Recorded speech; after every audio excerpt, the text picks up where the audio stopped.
Hello बच्चों, podcast series में आप सब लोगों का बहुत बहुत स्वागत है। अब एग्जाम्स बहुत नजदीक हैं, तो जल्दी जल्दी से अपने ईयरफोन्स को या अपने ईयरपॉड्स को या अपने हेडफोन्स को कान में डाल दीजिए और बढ़िया तरीके से जल्दी से इस चैप्टर को रिवाइज कर लीजिए।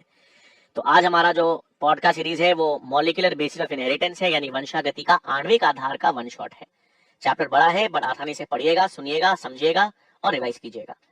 तो हमारे पास बच्चों सबसे पहले इस चैप्टर में डीएनए की बात कर रखी है। डीएनए हमें पता है एक न्यूक्लिक अम्ल होता है, और न्यूक्लिक अम्ल है वो एक बहुलक या पॉलीमर है जो न्यूक्लियोटाइड से मिलकर बना है। तो न्यूक्लियोटाइड्स का बहुलक होता है डीएनए, और न्यूक्लियोटाइड्स का बहुलक ही होता है आरएनए, न्यूक्लिक अम्ल। अब जब हम एक न्यूक्लियोटाइड की बात करते हैं बच्चों, तो न्यूक्लियोटाइड बना होता है नाइट्रोजन क्षारक से। नाइट्रोजन क्षारक होता है और पेंटोज शर्करा जो होती है वो दोनों मिलकर बनाती है न्यूक्लियोसाइड। और न्यूक्लियोसाइड में जब फॉस्फेट समूह जुड़ता है तो बनता है न्यूक्लियोटाइड। और बहुत सारे न्यूक्लियोटाइड जब जुड़ते हैं तो बहुलीकरण या पॉलीमर बनता है, जिसको हम कहते हैं पॉलीन्यूक्लियोटाइड, यानी डीएनए आरएनए। अब नाइट्रोजन क्षारक जो होते हैं वो दो प्रकार के होते हैं, प्यूरिन्स और पिरिमिडीन्स। प्यूरिन्स में आता है हमारे पास एडेनिन और ग्वानिन, और पिरिमिडीन्स में आता है साइटोसिन, थाइमिन और यूरेसिल। डीएनए में हम बात करते हैं तो डीएनए में एडेनिन, ग्वानिन, साइटोसिन और थाइमिन होता है, यूरेसिल नहीं होता। और आरएनए में हम बात करें तो एडेनिन, ग्वानिन, साइटोसिन और यूरेसिल होता है, थाइमिन नहीं होता। थाइमिन को एनसीईआरटी में लिखा हुआ है 5 मिथाइल यूरेसिल भी, याद रखिएगा।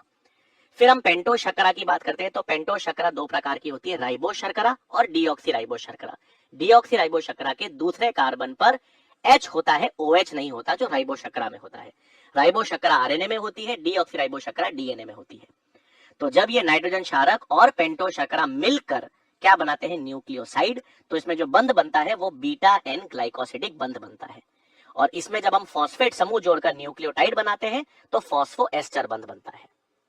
अब इसमें आपको ध्यान में रखना है, जब बहुत सारे न्यूक्लियोटाइड आपस में जुड़ते हैं तो आपके पास एक पॉलीन्यूक्लियोटाइड बनता है, और दो न्यूक्लियोटाइड्स के मध्य जो बंध होता है उसको हम फॉस्फोडाइएस्टर बंध कहते हैं।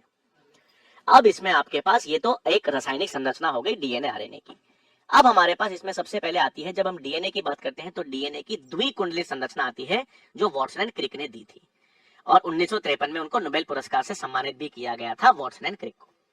तो जो डीएनए की डबल हेलिकल संरचना है, द्विकुंडलित संरचना है, उसके क्या क्या विशेष लक्षण आपको ध्यान में रखने। सबसे पहले आपको ध्यान रखना है कि इस डीएनए रज्जुक या डीएनए जो है उसमें दो कुंडलित रज्जुक पाए जाते हैं, दो हेलिकल स्ट्रैंड्स या कुंडलित रज्जुक पाए जाते हैं जो एक दूसरे के प्रति समानांतर होते हैं। प्रति समानांतर का मतलब है एक रज्जुक की दिशा होती है 5 से 3, दूसरे रज्जुक की दिशा होती है 3 से 5।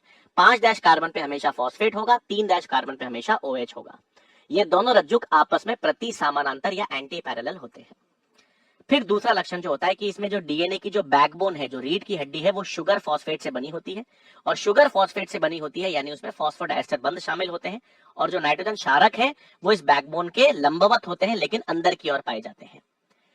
अब दोनों रज्जुके के नाइट्रोजन क्षारक जो होते हैं वो आपस में हाइड्रोजन बंध बनाते हैं, और यही हाइड्रोजन बंध जो है वो डीएनए द्विकुंडलित संरचना को स्थायी करते हैं।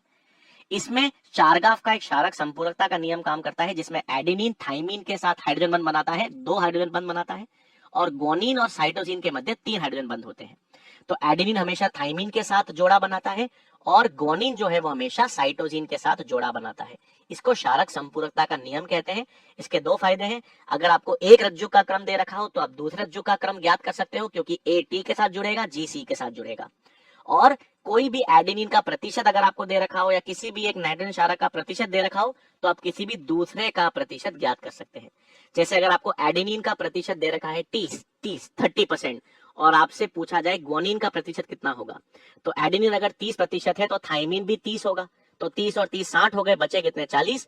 40 में साइटोसिन और ग्वानिन बराबर होंगे, 20 और 20% होंगे। इस हाइड्रोजन बंध के अलावा डीएनए को एक और कारक है जो स्थायी करके रखता है, वो है बेस स्टैकिंग। एक ही रज्जुक में नाइट्रोजन क्षारक एक के ऊपर एक व्यवस्थित होते हैं। इस बेस स्टैकिंग को इसके कारण भी डीएनए स्थायी रहता है। फिर दो रज्जुकों के मध्य जो दूरी होती है जिसको हम राइस पर बेस पेयर कहते हैं वो 3.4 एंगस्ट्रॉम होता है। एक पूरा घुमाव जो होता है वो 34 एंगस्ट्रॉम का होता है, और एक पूरे घुमाव में 10 बेस पेयर प्रति घुमाव पाए जाते हैं। ये राइट हैंडेड हेलिक्स होता है, दाएं हाथ से कुंडलित हेलिक्स होता है, और इसको हम बी रूप का डीएनए भी कहते हैं। तो ये तो हमारे पास डीएनए की द्विकुंडलित संरचना पाई जाती है। फिर आता है बच्चों हमारे पास डीएनए की पैकेजिंग, क्योंकि डीएनए की पैकेजिंग हमारे पास प्रोकैरियोट्स में भी होती है और यूकैरियोट्स में भी होती है। प्रोकैरियोट्स या जीवाणु के अंदर डीएनए में बहुत ज्यादा पैकेजिंग नहीं होती है, क्योंकि उसमें जो है केंद्रक तो है ही नहीं।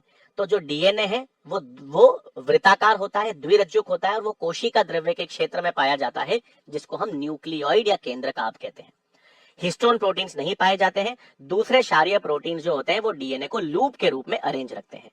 तो ज्यादा पैकेजिंग प्रोकैरियोट्स या जीवाणु में तो है नहीं। यूकैरियोट्स में जो डीएनए की पैकेजिंग है वो डीएनए की पैकेजिंग हिस्टोन प्रोटीन्स के साथ होती है और डीएनए और हिस्टोन प्रोटीन का जो संकुल है वो मिलकर न्यूक्लियोसोम बनाता है। हिस्टोन की बात करें तो हिस्टोन आपके पास क्षारीय प्रोटीन्स होते हैं, बेसिक प्रोटीन्स है, धनात्मक आवेश वाले प्रोटीन्स होते हैं, जिसमें लाइसिन और आर्जिनिन अमीनो अम्ल ज्यादा मात्रा में पाया जाता है।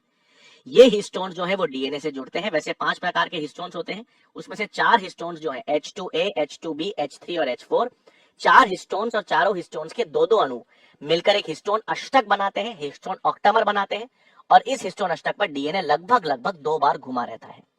इसको लटकने, इसको गिरने से रोकने के लिए H1 लिंकर हिस्टोन के रूप में काम करता है।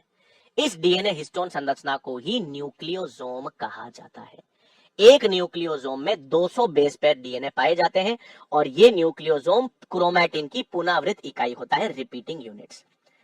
अधिक संकुल बनाने के लिए, इसके अतिरिक्त और पैकेजिंग करने के लिए फिर गैर हिस्टोन या नॉन हिस्टोन क्रोमोसोमल प्रोटीन्स भी काम करते हैं, जो इसको डीएनए को और संगठित करके क्रोमोसोम और क्रोमैटिड में परिवर्तित करते हैं। अब ये जो क्रोमैटिन हो जाता है बच्चों, ये क्रोमैटिन जो है वो 2 प्रकार का होता है, यू क्रोमैटिन और हेटेरोक्रोमैटिन।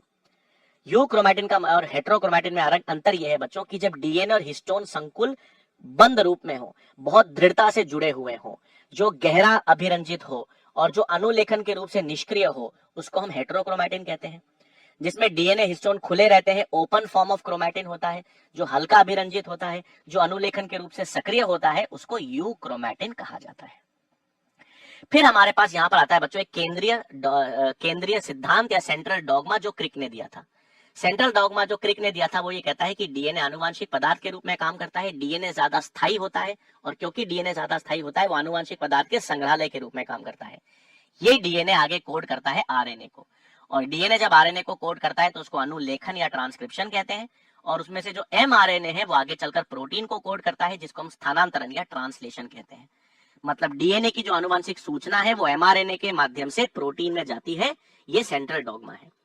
इस सेंट्रल डॉगमा पे एक रूपांतरण देखा जाता है, मॉडिफिकेशन देखा जाता है कि आरएनए भी डीएनए बना सकता है और जब आरएनए डीएनए को कोड करता है, आरएनए से डीएनए का निर्माण होता है तो उसको हम रिवर्स ट्रांसक्रिप्शन कहते हैं और ये रिवर्स ट्रांसक्रिप्शन की प्रक्रिया जो है वो आरएनए विषाणुओं में देखी जाती है जिनमें आनुवांशिक पदार्थ आरएनए होता है। उनके अंदर एक रिवर्स ट्रांसक्रिप्टेज नाम की एंजाइम पाई जाती है जो आरएनए से डीएनए का निर्माण करती है। फिर हमारे पास आता है बच्चों, अब थोड़ा इतिहास आता है कि इसमें आनुवांशिक पदार्थ की खोज कैसे हुई, कब हुई। भाई आज तो हमें मालूम है कि आनुवांशिक पदार्थ मुख्य रूप से डीएनए है, लेकिन आनुवांशिक पदार्थ की खोज 1926 से प्रारंभ हुई थी और सबसे पहला प्रयोग 1928 में ग्रिफिथ ने किया था।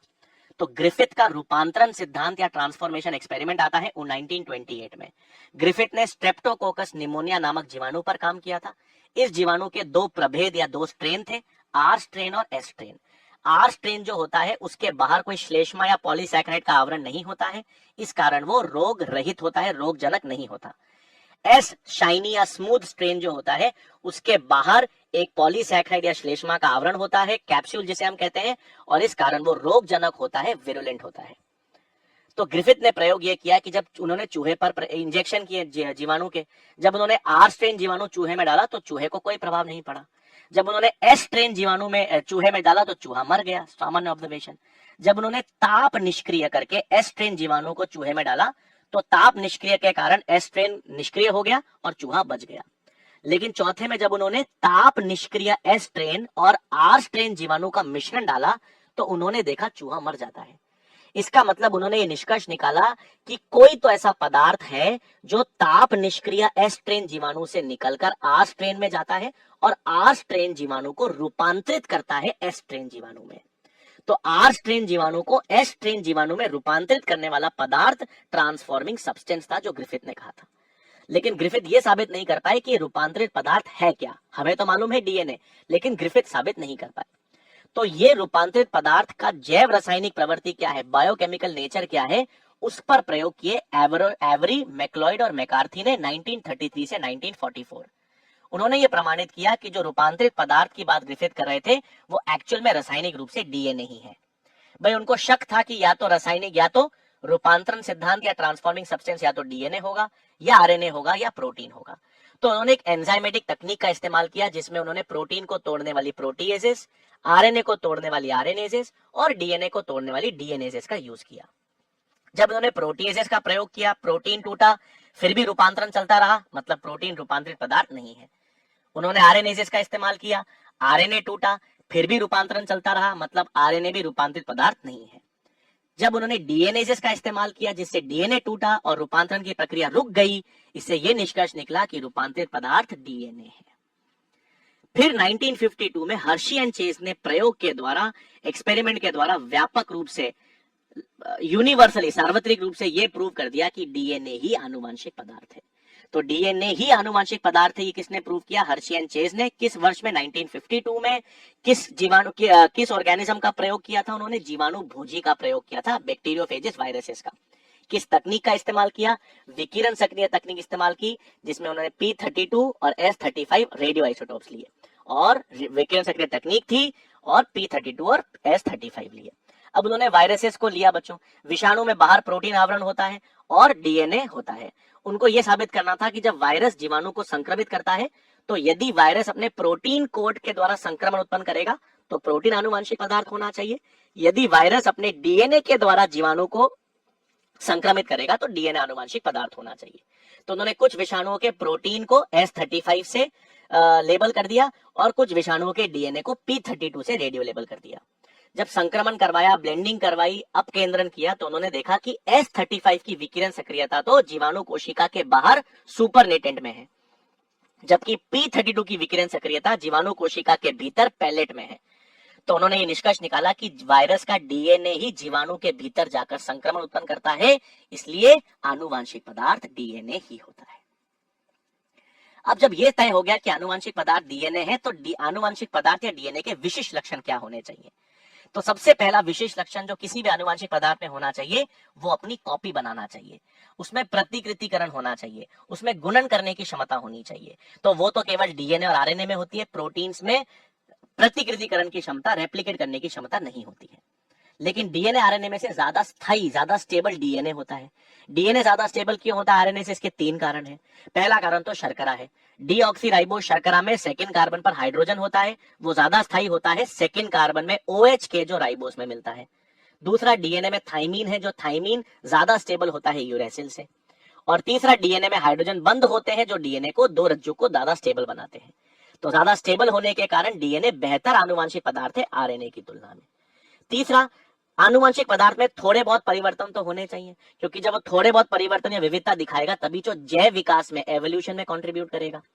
और चौथा, एनसीईआरटी कहती है कि ये जो आनुवांशिक पदार्थ है ये मेंडेलियन कारकों के रूप में अभिव्यक्त होना चाहिए। इसका मतलब जो आनुवांशिक पदार्थ है वो प्रोटीन्स को, एंजाइम्स को कोड करना चाहिए ताकि लक्षण नियंत्रित हो सके। तो ये सभी खेल डीएनए में था। फिर एनसीईआरटी कहती है कि डीएनए ऑर्गेनिजम्स और आरएनए विषाणुओं में से जल्दी जैव विकास, बहुत तेजी से जैव विकास, एवोल्यूशन किस में होता है? आरएनए में। वो इसलिए क्योंकि आरएनए कम स्थायी है, और आरएनए कम स्थायी है इसका मतलब अधिक क्रियाशील है। अधिक क्रियाशील है तो उसमें ज्यादा परिवर्तन आएंगे, और तेजी से परिवर्तन आएंगे तो उसमें जैव विकास भी तेजी से होगा। तो आरएनए कम स्थायी होने के कारण आरएनए विषाणुओं में उत्परिवर्तन जल्दी आते हैं, उनमें जैव विकास भी तेजी से होता है।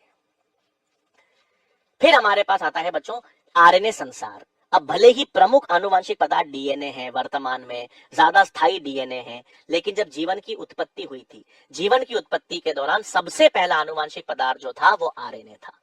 और सबसे पहला आनुवांशिक पदार्थ स्व उत्प्रेरक आरएनए था, जिसको हम ऑटो कैटेलिक आरएनए या राइबोजाइम के नाम से जानते हैं।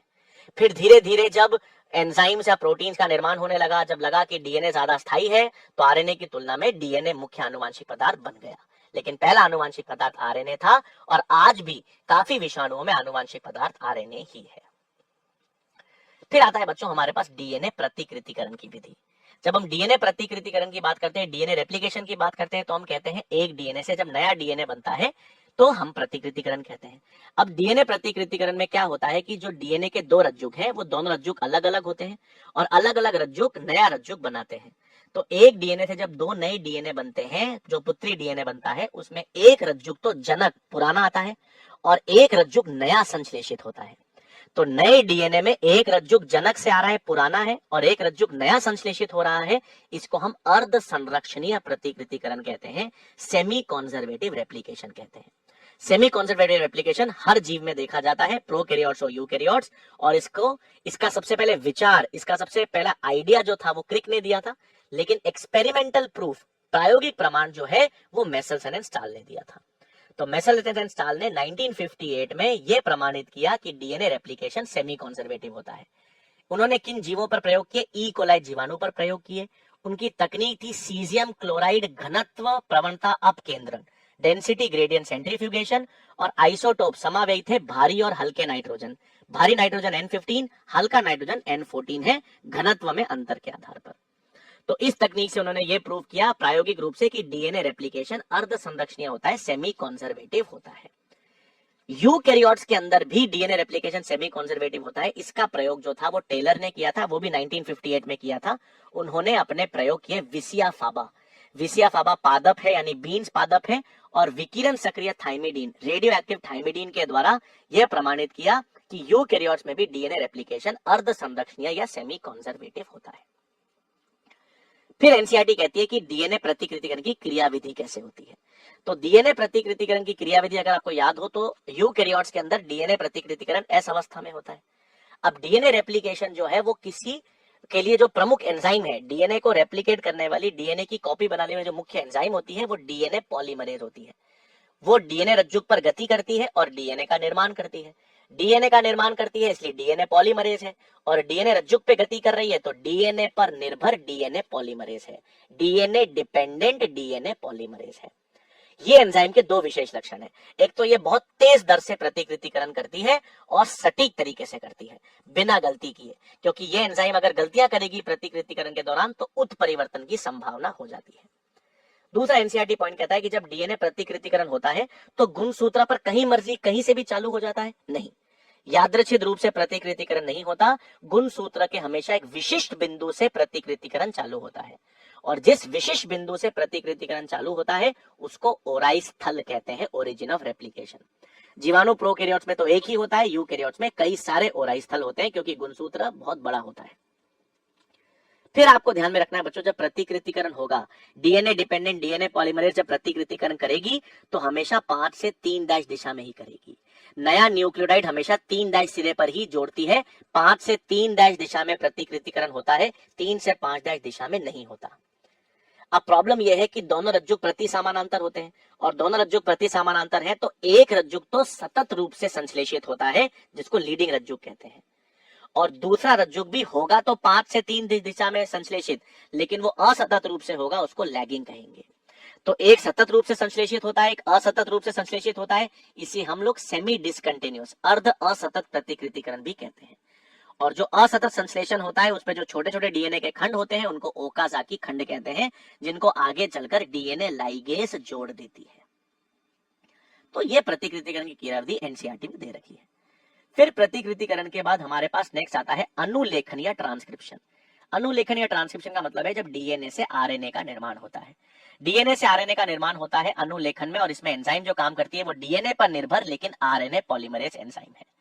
अब अनुलेखन और प्रतिकृतिकरण में समानता तो यह है कि प्रतिकृतिकरण में भी क्षारक संपूरक नियम काम करता है, एडेनिन थाइमिन के साथ जोड़ा बनाता है, ग्वानिन साइटोसिन के साथ जोड़ा बनाता है। अनुलेखन में भी काम करता है लेकिन एडेनिन यूरेसिल के साथ जोड़ा बनाएगा क्योंकि आरएनए बनाना है। दूसरा, अनुलेखन हो या प्रतिकृतिकरण हो, दोनों 5 से 3' दिशा में ही होंगे। नया डीएनए रज्जुक बनाना हो, नया आरएनए रज्जुक बनाना हो, वो हमेशा 5 से 3' दिशा में ही बनेगा। 3 से 5' दिशा में कोई संश्लेषण नहीं होता है। अंतर क्या है? अंतर एक बहुत महत्वपूर्ण अंतर है। प्रतिकृतिकरण में दोनों डीएनए रज्जुक टेम्पलेट रज्जुक के रूप में काम करते हैं। दोनों डीएनए रज्जुक टेम्पलेट रज्जुक के रूप में काम करते हैं, मतलब दोनों डीएनए पर नया डीएनए बनता है। लेकिन अनुलेखन में दोनों डीएनए रज्जुक टेम्पलेट के रूप में काम नहीं करते। एक ही डीएनए रज्जुक आरएनए बनाता है जिसको टेम्पलेट रज्जुक कहते हैं, और दूसरा डीएनए रज्जुक आरएनए नहीं बनाता उसको कोडिंग रज्जुक कहते हैं। तो जो डीएनए रज्जुक आरएनए बनाएगा वो टेम्पलेट है, जो आरएनए नहीं बनाएगा वो कोडिंग रज्जुक है। अब दोनों डीएनए आरएनए क्यों नहीं बनाते भाई? दोनों डीएनए रज्जुक टेम्पलेट रज्जुक के रूप में काम क्यों नहीं करते? क्योंकि दो प्रॉब्लम है। अगर दोनों डीएनए रज्जुक आरएनए बनाएंगे तो वो आरएनए द्विरज्जुक बन जाएगा। दो आरएनए द्विरज्जुक आरएनए बनाएंगे, द्विरज्जुक आरएनए राइबोसोम से जुड़ नहीं पाएगा, प्रोटीन नहीं बना पाएगा।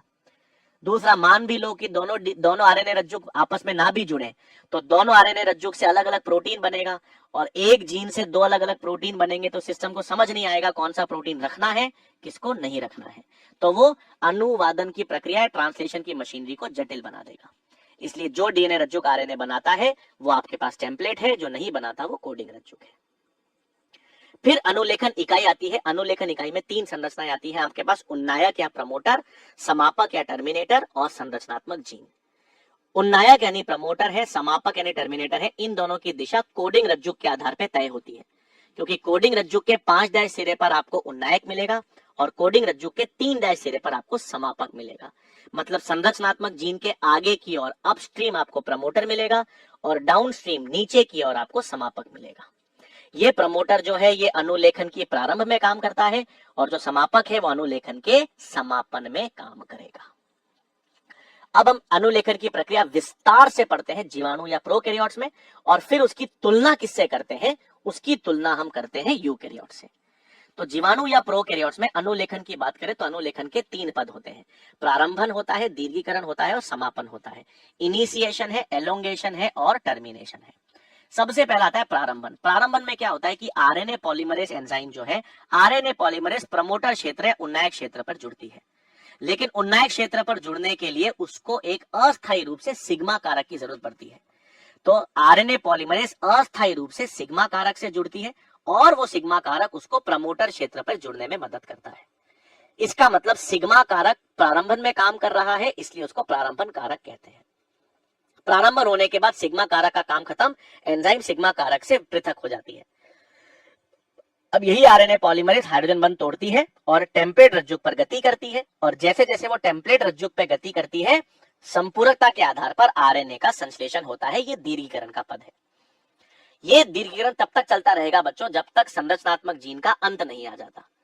जैसे ही संरचनात्मक जीन समाप्त हो जाती है, आरएनए पूरा बन जाता है, तब समापन होता है, और समापन में आरएनए पॉलीमरेज एंजाइम को डीएनए से हटाने में एक रो रज्जुक काम करता है, रो फैक्टर।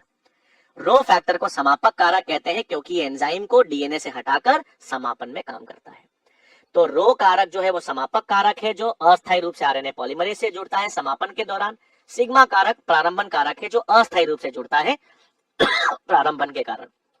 दीर्घीकरण एंजाइम स्वयं करती है। अब जब हम इसकी तुलना, ट्रांसक्रिप्शन जो अनुलेखन जो प्रोकैरियोट्स में हो रहा है उसकी तुलना अगर हम यूकैरियोट्स से करें तो काफी अंतर आते हैं। सबसे पहले अनुलेखन की प्रक्रिया जो प्रोकैरियोट्स में होती है वो कोशिका द्रव्य में होती है, जबकि यूकैरियोट्स में अनुलेखन की प्रक्रिया केंद्रक में होती है। प्रोकैरियोट्स के अंदर तीनों प्रकार के जो आरएनए है, आर आरएनए है, एम आरएनए है, टी आरएनए है, तीनों प्रकार के आरएनए का अनुलेखन एक ही आरएनए पॉलीमरेज करती है, सिंगल। लेकिन यूकैरियोट्स के अंदर 3 अलग अलग आरएनए पॉलीमरेसेस हैं।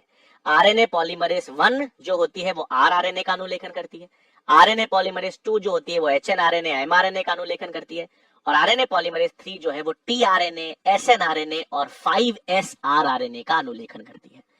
तो एक ऐसा आर आरएनए जिसका अनुलेखन आरएनए पॉलीमरेज 1 नहीं करती, आरएनए पॉलीमरेज 3 करती है, वो 5S आर आरएनए है। तो 3 अलग अलग आरएनए पॉलीमरेसेस हैं जो 3 अलग अलग आरएनए का अनुलेखन करती है। तीसरा होता है कि प्रोकैरियोट्स के अंदर सामान्य जीन पाई जाती है। ऐसी जीन्स पाई जाती है जिनमें केवल कोडिंग हिस्से होते हैं, तो अनुलेखन से सीधे एमआरएनए बनता है, अनुलेखन समाप्त हो जाता है। लेकिन यूकैरियोट्स के अंदर विशेष प्रकार की स्प्लिट जीन्स पाई जाती हैं। स्प्लिट जीन का मतलब है जिनमें एक्सॉन इंट्रॉन दोनों पाए जाते हैं। एक्सॉन तो जीन के वो भाग हैं जो प्रोटीन को कोड करते हैं, लेकिन इंट्रॉन वो भाग होते हैं जो प्रोटीन को कोड नहीं करते, नॉन कोडिंग होते हैं। तो ऐसी स्प्लिट जीन जब बनती है तो स्प्लिट जीन से सीधे एमआरएनए नहीं बनता अनुलेखन के द्वारा, एचएनआरएनए बनता है, विषम केंद्रकीय आरएनए, हेटेरोजीनस न्यूक्लियर आरएनए, क्योंकि उसमें एक्सॉन भाग भी होता है, इंट्रॉन भाग भी होता है। तो आपको इंट्रॉन को हटाना पड़ता है, और इंट्रॉन को हटाना होता है जिसको हम संबंधन या स्प्लाइसिंग कहते हैं। इसलिए आरएनए प्रोसेसिंग की विधि पाई जाती है यूकैरियोट्स में, वो आरएनए प्रोसेसिंग प्रोकैरियोट्स पे नहीं होता। फिर अंत में बहुत इंपॉर्टेंट अंतर यह है कि प्रोकैरियोट्स के अनुलेखन और ट्रांसलेशन की प्रक्रिया जो है, ट्रांसक्रिप्शन और ट्रांसलेशन प्रोकैरियोट्स में सेम साथ साथ होता है, समकालीन होता है। मतलब आरएनए पूरा बनने से पहले ही प्रोटीन संश्लेषण चालू हो जाता है, क्योंकि सेम जगह हो रहा है। जबकि यूकैरियोट्स में क्या होता है, अनुलेखन पूरा होने के बाद आरएनए केंद्रक से बाहर निकलकर कोशिका द्रव्य में आता है और फिर राइबोसोम के साथ जुड़कर प्रोटीन बनाता है। मतलब यूकैरियोट्स में अनुलेखन और स्थानांतरण की प्रक्रिया, ट्रांसक्रिप्शन और ट्रांसलेशन की प्रक्रिया अलग अलग जगह अलग अलग समय पर होती है।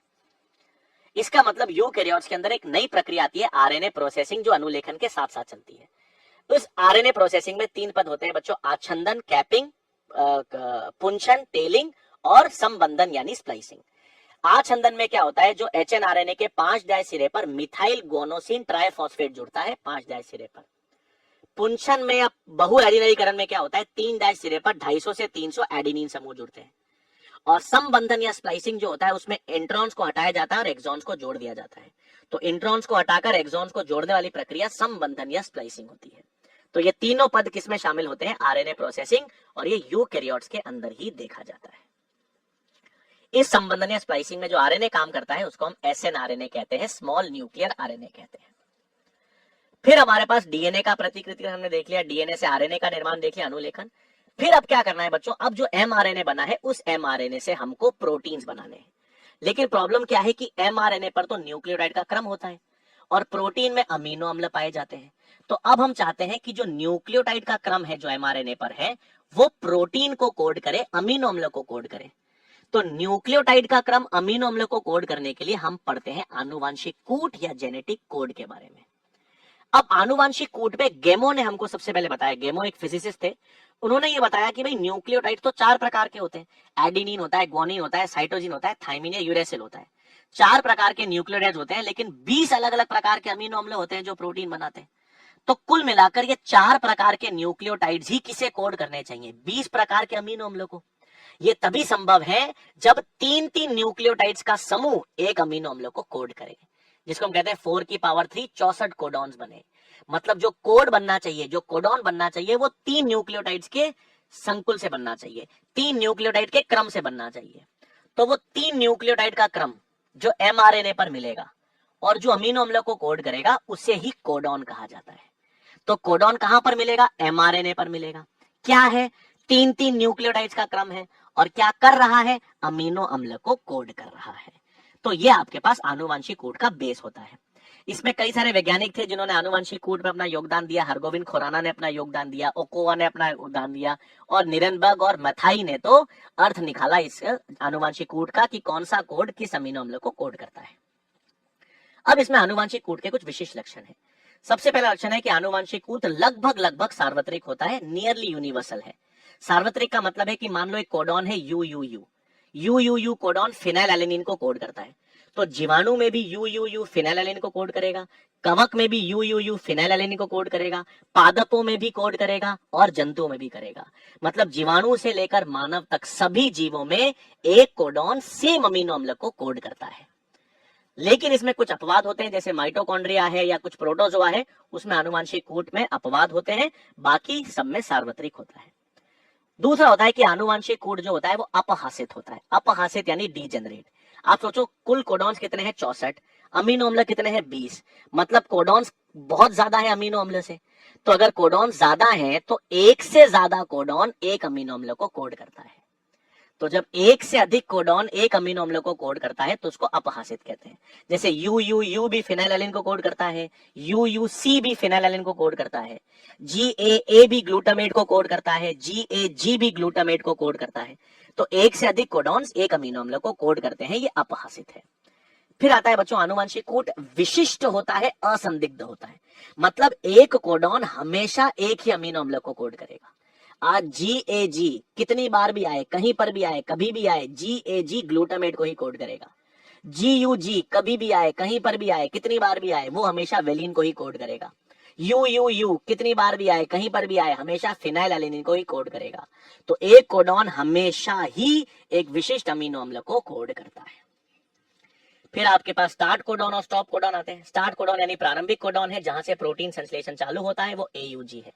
तो AUG स्टार्ट कोडॉन के रूप में काम करता है और मीथियोनिन अमीनो अम्ल को कोड करता है। समापक कोडॉन से जो प्रोटीन संश्लेषण का समापन करते हैं उसमें आपको UAG, UAA और UGA याद करने का तरीका है बच्चों, उल्लू आया, उल्लू आया गया, उल्लू गया आया। UAA, UAG, UGA, ये 3 समापक कोडॉन्स होते हैं। ये किसी अमीनो अम्ल को कोड नहीं करते, किसी अमीनो अम्ल को कोड नहीं करते, तो इनको नॉनसेंस कोडॉन्स कहते हैं। और ये जहां कहीं भी आएंगे वहां पर प्रोटीन संश्लेषण का समापन हो जाता है। तो इसका मतलब 3 समापक कोडॉन्स हैं, तो कुल 61 कोडॉन्स ही हैं जो अमीनो अम्ल को कोड करते हैं। अब उसके बाद आता है बच्चों जेनेटिक कोड। समझने के बाद हमारे पास जब हम स्थानांतरण या ट्रांसलेशन की प्रक्रिया पढ़ते हैं, उसमें आपको एक टीआरएनए का योगदान पता होना चाहिए, क्योंकि टीआरएनए एक अडेप्टर अणु है। देखो भाई, एमआरएनए पर तो कोडॉन का क्रम है, और एमआरएनए पर जो कोडॉन का क्रम है वो अमीनो अम्ल को कोड करता है, लेकिन कोडॉन जिस अमीनो अम्ल को कोड करता है उस अमीनो अम्ल को राइबोसोम पर प्रोटीन संश्लेषण के लिए लेकर कौन आता है? तो वो टीआरएनए लेकर आता है। टीआरएनए को हम अडेप्टर अणु कहते हैं, और ये अडेप्टर अणु अमीनो अम्ल से जुड़ता है और उसको प्रोटीन संश्लेषण के लिए राइबोसोम पर लेकर आता है। इसका मतलब एमआरएनए पर तो कोडॉन का क्रम होता है, लेकिन टीआरएनए पर उसका संपूरक एंटी कोडॉन क्रम पाया जाएगा। टीआरएनए आपको याद रखना है, क्लोवर पत्ती की संरचना दर्शाता है और 3D शेप में उल्टे एल आकार की संरचना दर्शाता है, और यही अमीनो अम्ल के साथ जुड़ता है, और जुड़ने के बाद उसको प्रोटीन संश्लेषण के लिए कहां पर लेकर आता है? राइबोसोम पर लेकर आता है।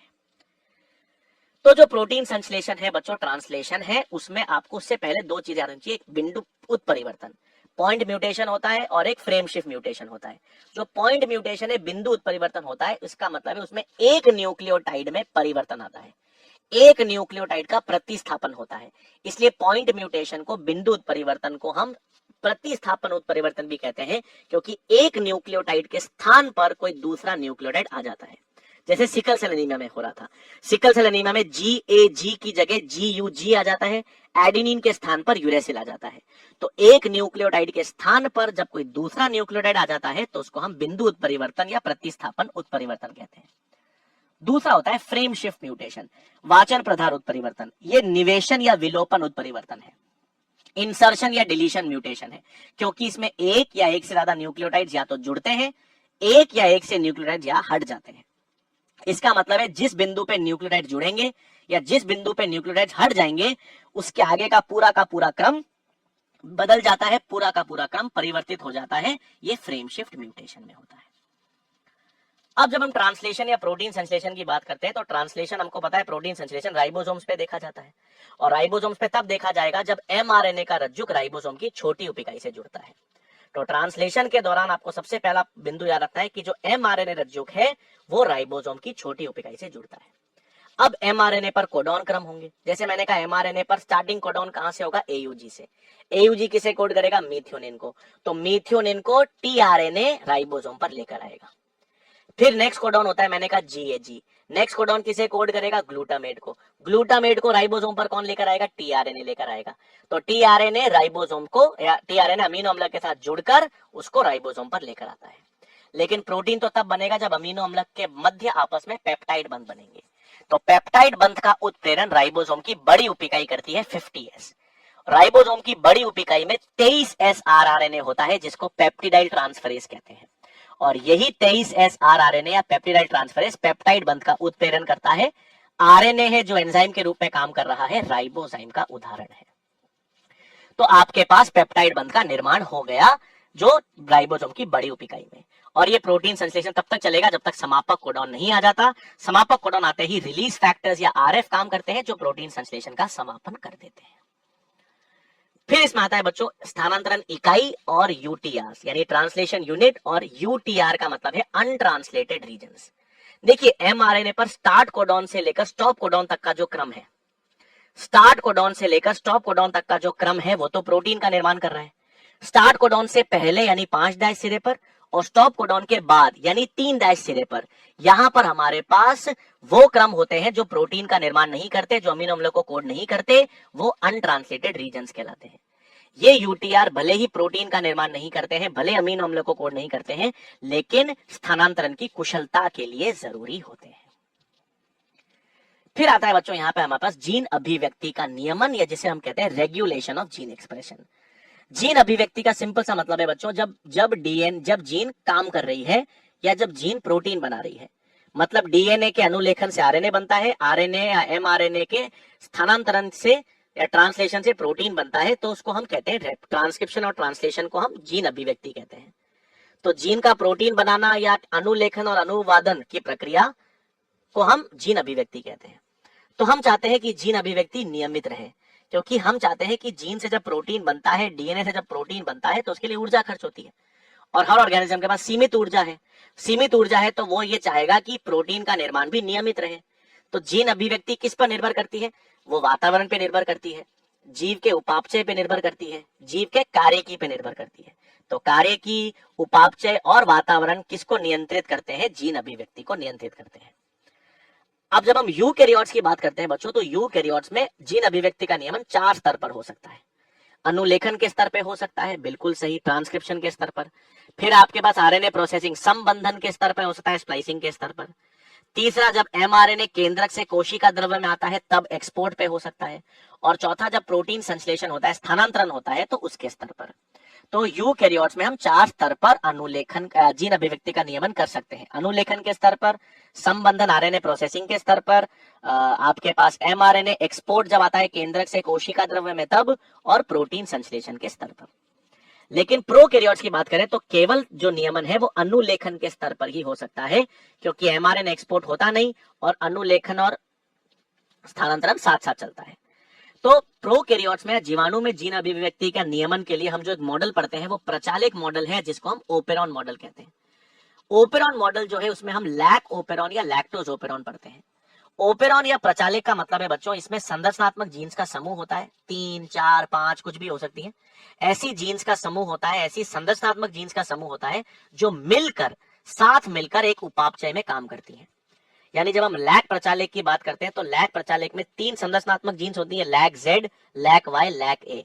तीनों मिलकर लैक्टोज के उपापचय में काम करती है, क्योंकि लैक जेड जो है वो बीटा गैलेक्टोसाइडेज को कोड करती है, लैक वाई जो है वो परमीएज को कोड करती है, लैक ए जो है वो ट्रांस एसिटाइलेज को कोड करती है।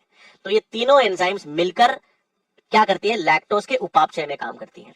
परमीएज लैक्टोज को कोशिका के भीतर लेकर आती है, बीटा गैलेक्टोसाइडेज उस लैक्टोज को ग्लूकोज और गैलेक्टोज में तोड़ती है, और विषाक्त उत्पादकों को जो ट्रांस एसिटाइलेज है वो हटा देती है। तो तीनों एंजाइम्स तब काम करनी चाहिए, तीनों एंजाइम्स की आवश्यकता तब होती है जब लैक्टोज माध्यम में उपस्थित हो, क्योंकि लैक्टोज होगा तभी उसको कोशिका के भीतर लाना है, तभी उसको तोड़ना है, तभी उससे ऊर्जा निकालनी है। लेकिन अगर माध्यम में लैक्टोज है ही नहीं तो इन तीनों संरचनात्मक जीन्स की आवश्यकता नहीं होती, इनकी जीन अभिव्यक्ति नहीं होनी चाहिए। तो अब लैक प्रचालक का नियमन कैसे होता है? पहला अपन अवस्था लेते हैं जब माध्यम में लैक्टोज है ही नहीं, मतलब माध्यम में प्रेरक लैक्टोज है ही नहीं। जब है ही नहीं तो लैक प्रचालक में एक नियामक जीन होती है जिसको हम कहते हैं आई नियामक जीन क्या करती है? दमनकारी प्रोटीन का निर्माण करती है, रिप्रेसर प्रोटीन का निर्माण करती है, और ये दमनकारी प्रोटीन जो है वो ऑपरेटर क्षेत्र पे जाके जुड़ जाता है। ऑपरेटर क्षेत्र होता है वो प्रमोटर के बिल्कुल नजदीक होता है, उन्नायक क्षेत्र के नजदीक होता है, और जुड़ने के कारण, दमनकारी प्रोटीन के जुड़ने के कारण आरएनए पॉलीमरेज को प्रमोटर नहीं दिखाई देता और वो प्रमोटर पे जुड़ नहीं पाती। प्रमोटर पे आरएनए पॉलीमरेज नहीं जुड़ेगी तो तीनों संरचनात्मक जीन्स का अनुलेखन नहीं होगा। अनुलेखन नहीं होगा, अभिव्यक्ति नहीं होगी। ये नेगेटिव कंट्रोल है, ऋणात्मक नियमन है, और ये तब देखा जाता है जब माध्यम में प्रेरक या लैक्टोज है ही नहीं। अब जब माध्यम में लैक्टोज है या लैक्टोज का समावेशी एलोलैक्टोज है तो हम चाहेंगे कि जीन अभिव्यक्ति हो, संरचनात्मक जीन बने। अब कैसे होता है? तो आई जीन जो है नियामक जीन, वो तो दमनकारी प्रोटीन बनाती है, दमनकारी प्रोटीन बनाती है, लेकिन उस दमनकारी प्रोटीन के साथ प्रेरक या इंड्यूसर जो है लैक्टोज, एलोलैक्टोज, वो जुड़ जाता है। जुड़ने के कारण अब दमनकारी प्रोटीन जो है वो ऑपरेटर पे नहीं जुड़ पाता, और दमनकारी प्रोटीन ऑपरेटर पे नहीं जुड़ पाएगा तो आरएनए पॉलीमरेज प्रमोटर क्षेत्र पे जुड़ती है, और जुड़ने के बाद तीनों जीन्स की अभिव्यक्ति करती है। तो तीनों जीन्स की अभिव्यक्ति एक साथ होती है तो आरएनए जो बनता है वो बहुसिस्ट्रॉनिक, पॉलीसिस्ट्रॉनिक एमआरएनए बनता है, क्योंकि वो 3 संरचनात्मक जीन से मिलकर बना है, और इससे 3 अलग अलग एंजाइम्स बनती है। तो ये पॉलीसिस्टोनिक एमआरएनए जो होता है वो केवल प्रोकैरियोट्स में बनता है, यूकैरियोट्स में नहीं देखा जाता। यूकैरियोट्स में मोनोसिस्टोनिक होता है, एक जीन या एक सिस्टोन से एक ही एमआरएनए, उससे एक ही प्रोटीन बनता है। फिर आपके पास ये लैक प्रचालक की बात हो गई है। फिर आपके पास बच्चों इसमें बायोटेक के कुछ टॉपिक्स है, जैसे एक मानव जीनोम प्रोजेक्ट या ह्यूमन जीनोम प्रोजेक्ट होता है, डीएनए फिंगरप्रिंटिंग है। ह्यूमन जीनोम प्रोजेक्ट जो थ्योरी वाला टॉपिक है बच्चों, ह्यूमन जीनोम प्रोजेक्ट में आपको आता है कि मेगा प्रोजेक्ट है जो 2 अमेरिकन कंपनी से चालू किया था, डिपार्टमेंट ऑफ एनर्जी और नेशनल इंस्टीट्यूट ऑफ हेल्थ ने किया था। 1990 में चालू हुआ था, 2003 में प्रारंभ पूरा हो गया था। और ये ह्यूमन जीनोम प्रोजेक्ट का उद्देश्य यह था कि पूरे के पूरे मानव डीएनए का क्रम ज्ञात करें। पूरे के पूरे मानव जीनोम का क्रम ज्ञात करें। लगभग जो 3 बिलियन क्षारक जोड़े हैं ना, जो जीनोम साइज है, जैसे मानव की जीनोम साइज तो अगुणित कितनी है, 3 बिलियन बेस पेयर्स है, और द्विगुणित कर दो तो 6.6 इंटू 10 की पावर 9 बेस पेयर्स है। ई कोलाई जीवाणु का जीनोम साइज होता है 4.6 इंटू 10 की पावर 6 बेस पेयर्स है। जो लैम्डा फेजेस होते हैं उसके 48502 बेस पेयर है। और एक वायरस होता है कॉलीफेज इंटू 174 वायरस, जिसमें डीएनए एकल रज्जुक होता है, एकल रज्जुक होता है ना, उसमें 5386 न्यूक्लियोटाइड उसकी जीनोम साइज है। तो मानव का जो संपूर्ण डीएनए है, संपूर्ण जीनोम है, उसमें पूरा का पूरा न्यूक्लियोटाइड क्रम ज्ञात किया जाए, कुल जीन्स जितनी भी है उनको ज्ञात किया जाए, इन सारी सूचनाओं को कंप्यूटर में डेटाबेसेस में डाला जाए, इनका विश्लेषण किया जाए, विश्लेषण के लिए यंत्र बनाए जाएं, इनसे जो आंकड़े प्राप्त होते हैं उनका अनुप्रयोग किया जाए, चिकित्सा में, कृषि में, मेडिसिन में यूज किया जाए, और नैतिक, वैधिक और सामाजिक मुद्दों पर चर्चा की जाए, एथिकल, लीगल, सोशल इश्यूज पर जो इसके कारण उत्पन्न हो सकते हैं। इसका मतलब जब ह्यूमन जीनोम प्रोजेक्ट आया था ना बच्चों, तो कंप्यूटर पर एकदम प्रभाव बढ़ गया, कंप्यूटर पर जो उपयोगिता वो ज्यादा बढ़ गई। तो कंप्यूटर्स और जैविक सूचना का मिश्रण जिस विज्ञान में चालू हुआ उसको हम बायो इन्फॉर्मेटिक्स कहते हैं। अब ये बायो इन्फॉर्मेटिक्स तो अपन ने देख लिया बच्चों। अब इसके बाद हमारे पास क्या आता है कि जब हमने ह्यूमन जीनोम प्रोजेक्ट कैसे किया गया, तो ह्यूमन जीनोम प्रोजेक्ट को करने के लिए दो विधियां अपनाई गई, एक सीक्वेंस एनोटेशन था और एक express sequence tags. Express sequence tags कहता है कि पूरे मानव डीएनए को क्रमबद्ध न किया जाए, केवल उन्हीं मानव डीएनए का क्रम ज्ञात किया जाए जो अभिव्यक्त होते हैं आरएनए के रूप में, उनको ईएसटी कहते हैं। और दूसरा था कि पूरे मानव डीएनए का क्रम ज्ञात कर लिया जाए, फिर कोडिंग और नॉन कोडिंग रूप अलग अलग कर दिए जाए, जिनको सीक्वेंस एनोटेशन कहते हैं। तो आपके पास क्या किया गया, पूरे मानव डीएनए को रेस्ट्रिक्शन से काटा गया। काटने के बाद मानव के डीएनए या जीन्स बहुत बड़ी बड़ी थी, इसके लिए कृत्रिम क्लोनिंग वहां का इस्तेमाल किया गया, बैक और यैक, बैक्टीरियल आर्टिफिशियल क्रोमोसोम और यीस्ट आर्टिफिशियल क्रोमोसोम का प्रयोग किया गया, बैक और यैक का प्रयोग किया गया। और डीएनए क्रम ज्ञात करने की जो विधि है वो किसने विकसित की, सैंगर ने। तो सैंगर साइंटिस्ट थे जिन्होंने डीएनए को सीक्वेंस किया, डीएनए सीक्वेंसिंग की विधि ज्ञात की। जो आखिरी गुणसूत्र था क्रोमोसोम 1 वो 2006 में पूरा हुआ। अब जब पूरा मानव जीनोम का सीक्वेंस हो गया तो हमको क्या क्या डेटा प्राप्त हुए, क्या क्या लक्षण हमको पता चले। तो हमको पता चला कि मानव जीनोम में एग्जैक्टली 3164.7 मिलियन या 3.1647 बिलियन बेस पेयर्स होते हैं। जीन्स की संख्या 30 से 35 हजार ही होती है। 50% का भाग जीन्स का कार्य अभी तक हमको ज्ञात ही नहीं है। 2% से कम जीनोम ही प्रोटीन्स को कोड करता है। जीन की औसतन साइज 3000 बेसेस ही है। सबसे बड़ी जीन है मस्कुलर डिस्ट्रोफिन की जीन, 2.4 मिलियन बेसिस पर होती है और एक्स गुणसूत्र पर पाई जाती है। अधिकांश हिस्सा नॉन कोडिंग होता है, जिसको पुनरावृत्त डीएनए कहते हैं, जिनको रेपिटेटिव डीएनए कहा जाता है। और आपके पास 1.4 मिलियन क्षेत्र ऐसे होते हैं जहां पर एक एक न्यूक्लियोटाइड में अंतर होता है, एक एक न्यूक्लियोटाइड में अंतर होता है, जिसको हम सिंगल न्यूक्लियोटाइड पॉलीमॉर्फिज्म्स कहते हैं। और सर्वाधिक जीन गुणसूत्र 1 क्रोमोसोम 1 में होती है 2968, और न्यूनतम जीन्स जो होती है वो क्रोमोसोम Y में होती है 231 जीन्स ही होती है।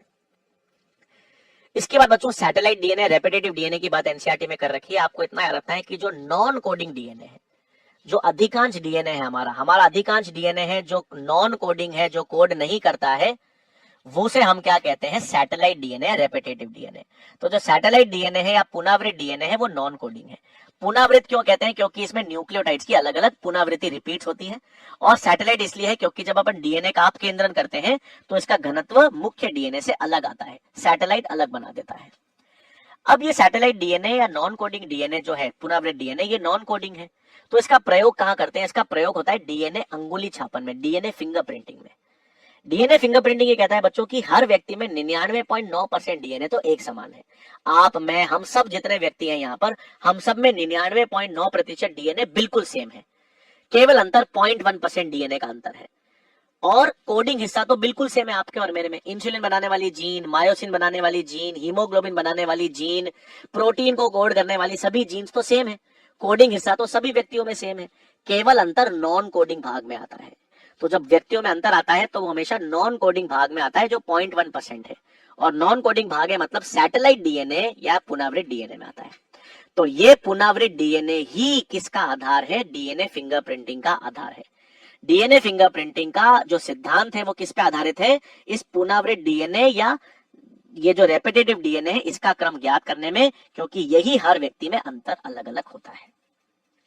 अब जो डीएनए फिंगरप्रिंटिंग के जो स्टेप्स होते हैं बच्चों, वो आप बायोटेक्नोलॉजी में बेहतर रूप से पढ़ पाएंगे, क्योंकि बायोटेक्नोलॉजी का ही आधार उस डीएनए फिंगरप्रिंटिंग के बेस पे दे रखा है।